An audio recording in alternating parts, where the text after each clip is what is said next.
అందరికీ నమస్కారం. ఇప్పుడైన తర్వాత 83 మంది విద్యార్థులు కన్నుమూత. రాష్ట్రమంతా షాక్ అంటూ వార్తలైతే వస్తున్నాయి.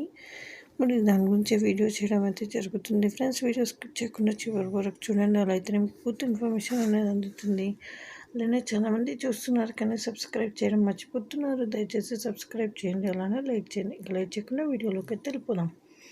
కాంగ్రెస్ ప్రభుత్వ 14 నెలల పాలనలో రాష్ట్రంలోని గురుకులాల్లో 83 మంది విద్యార్థులు బలి కావడం భారతదేశ చరిత్రలోనే ఓ చీకటి అధ్యాయమని కేటీఆర్ సంచలన ట్వీట్ చేశారు.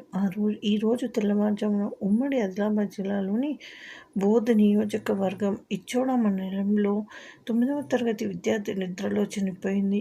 ఈ ఘటనపై ఎక్స్ ద్వారా కేటీఆర్ స్పందించారు.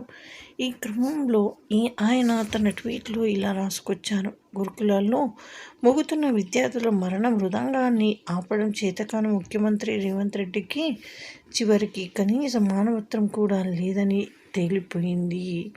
అయితే అసమర్థ కాంగ్రెస్ సర్కారు వల్ల ఆదిలాబాద్ జిల్లా ఇచ్చోడ మండల కాంగ్రెస్ కేంద్రంలోని బాలికల ఆశ్రమ పాఠశాలలో లాలిత్య అనే మరో 9వ తరగతి విద్యార్థిని అనుమానాస్పదంగా మృతి చెందడం తీవ్ర దిగ్భ్రాంతకరం.